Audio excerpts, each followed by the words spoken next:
함께 기도하겠습니다. 하나님 아버지, 감사합니다. 우리에게 새 아침을 주신 주님, 이 한 주도 주님께서 우리와 동행해 주시기를 간구합니다.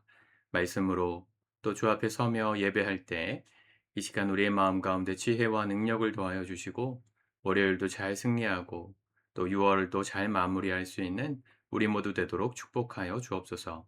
예수님의 이름으로 기도드립니다. 아멘. 찬송가 218장 찬양하시겠습니다.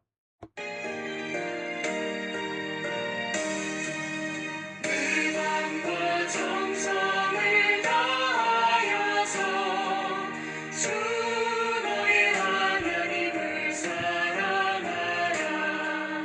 내 몸을 아끼고 사랑하듯 형제와 이웃을 사랑하라. 주께서 우리에게 명하시니 그 명령 따라서 살아가니 넓이와 해치는 원수라도 언제나 너들 앞에 살아가라. 넓이 빡하는 자 위에서도 진실한 마음으로 복을 빌라. 주께서 우리에게 명하시니 그 명령 따라서 살아가리.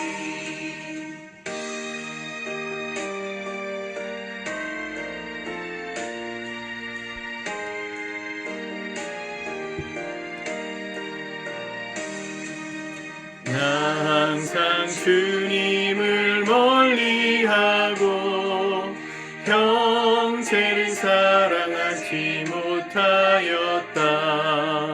이러한 죄인을 사랑하사 주께서 몸버려 죽으셨다. 속죄 큰 사랑 받은 이 몸 내 생명 다 바쳐 충성하리.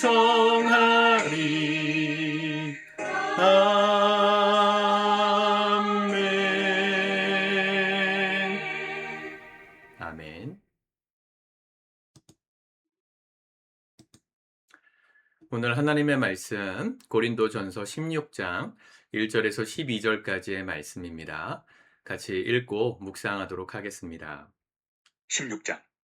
성도를 위하는 연보에 관하여는 내가 갈라디아 교회들에게 명한 것 같이 너희도 그렇게 하라.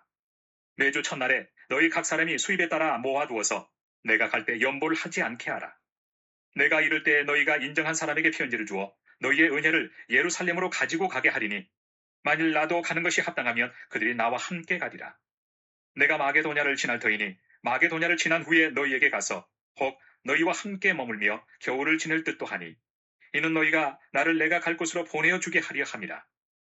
이제는 지나는 길에 너희 보기를 원하지 아니하노니 이는 만일 주께서 허락하시면 얼마 동안 너희와 함께 머물기를 바랍니다.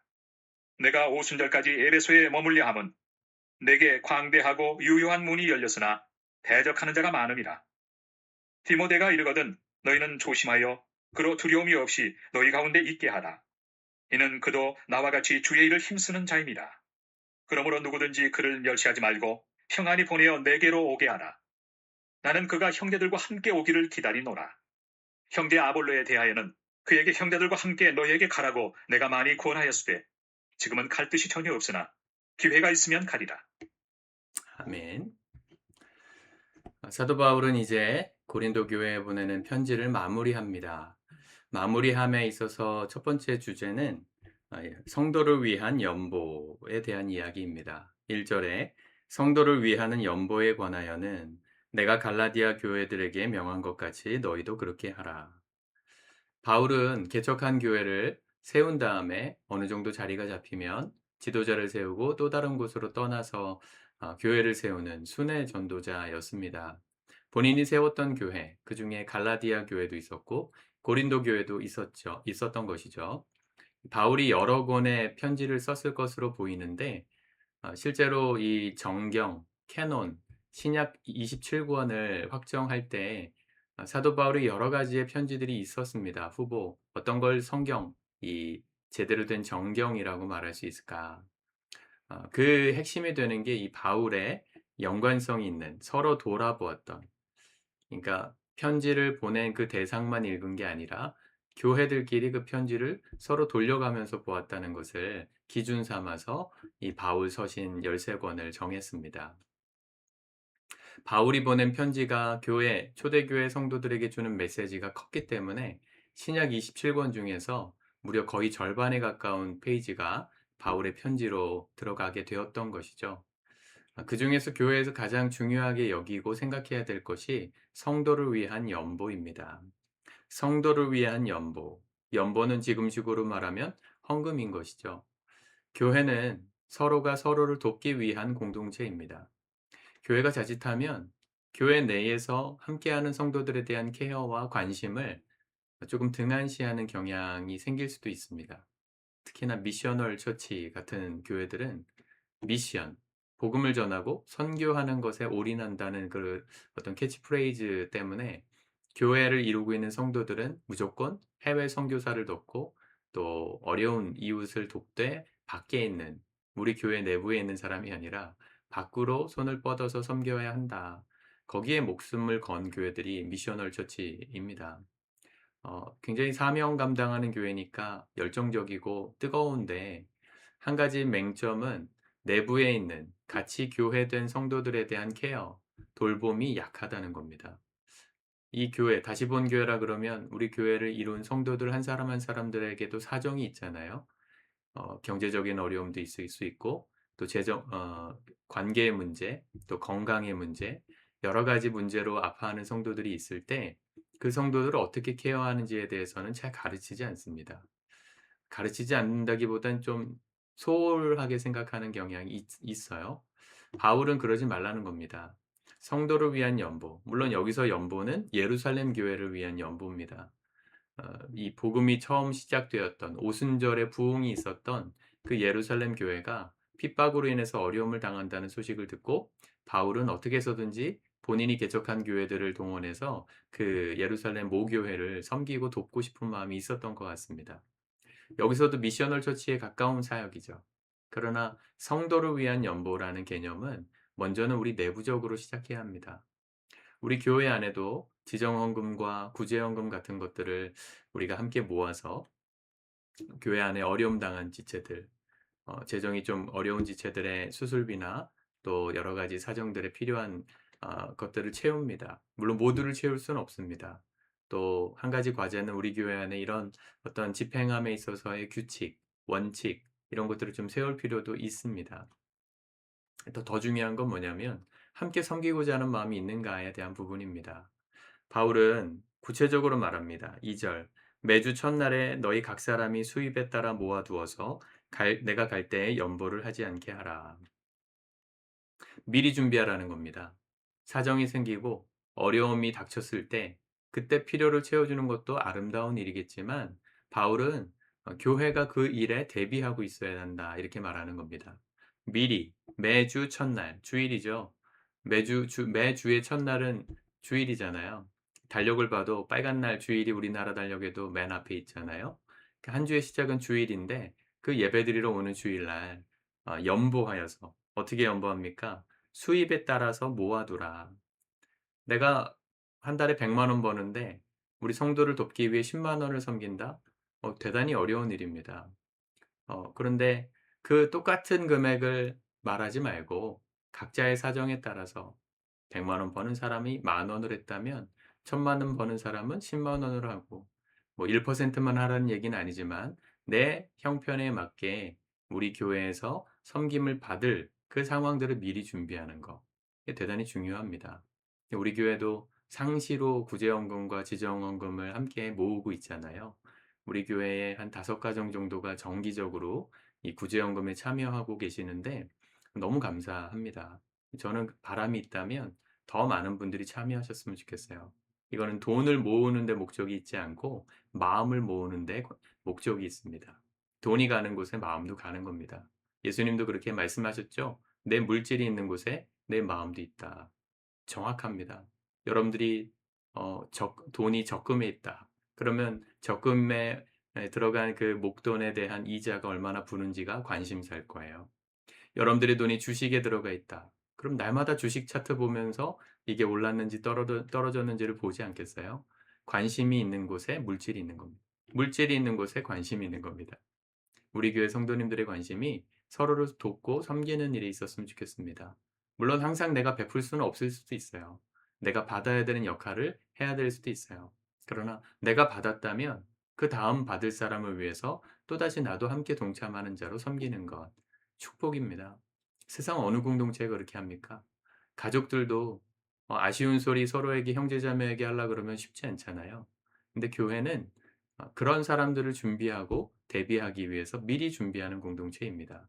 우리 교회 성도님들은 잘하고 계시지만 더 많이 서로를 향해서 관심을 갖고 목장 안에서도 그냥 표면적으로만 그냥 나눔하지 마시고 진정한 나눔, 진정한 필요, 어려움들을 함께 고백하고 그 어려움의 시간들을 함께 이겨나갈 수 있는 서로가 서로에게 어깨를 걸어주는 공동체로 세워질 수 있기를 우리 주님의 이름으로 축복합니다.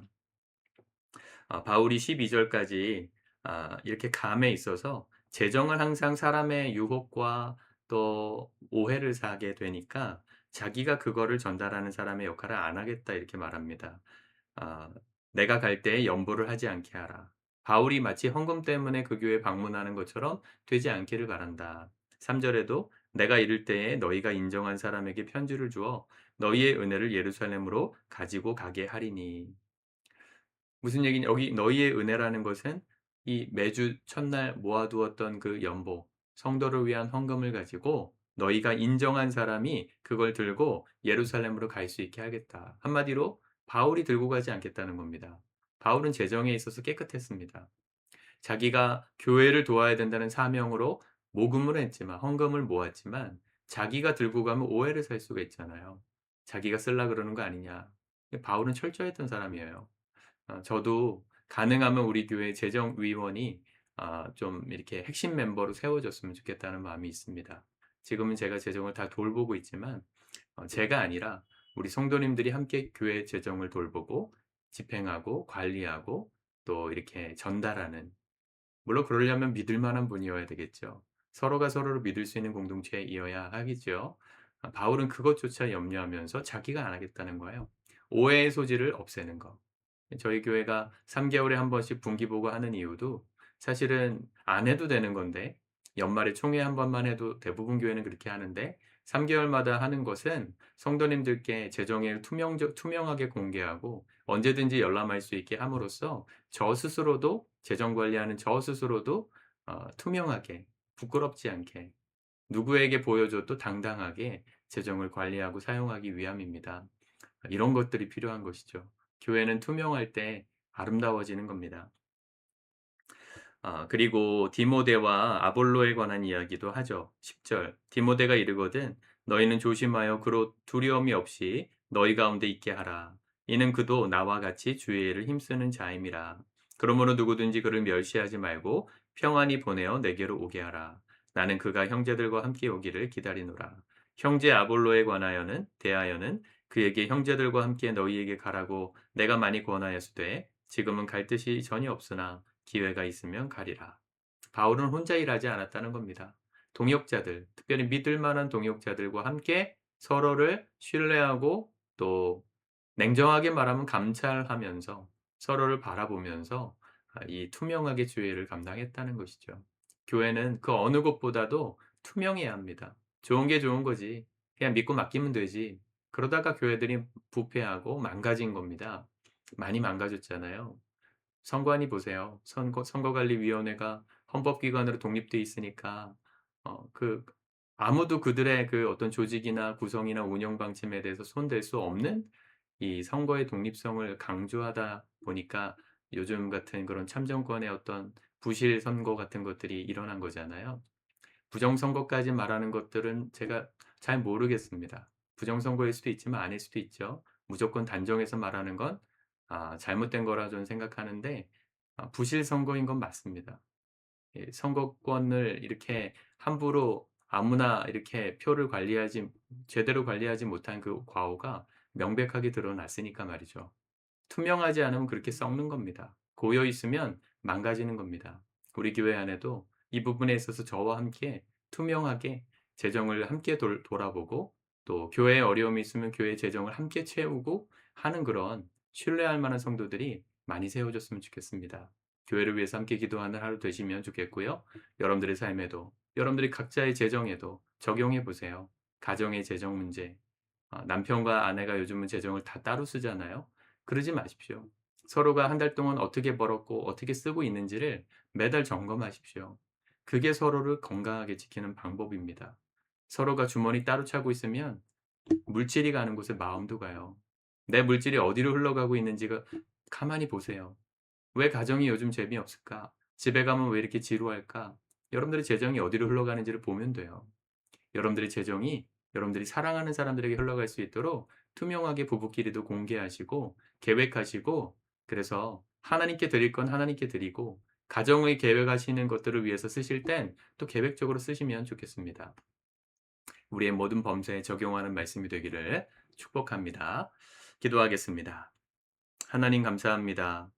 말씀해 주셔서 감사합니다. 서로가 서로를 믿을 수 있는 공동체로 우리 다시 본 교회 세워지기를 원합니다. 또한 우리의 가정이 부부 간에, 남편과 아내 사이에 서로를 재정적으로도 신뢰하고 믿을 수 있는 이 투명하고 당당한 거룩한 관계가 우리의 삶의 모든 자리에 형성됨으로 말미암아 우리를 통해 하시고자 하시는 하나님의 역사와 일들이 아름답게 성취되어져 감을 함께 목도하고 하나님을 찬양하는 우리 모두 될 수 있도록 축복하여 주옵소서. 예수님의 이름으로 기도드립니다. 아멘.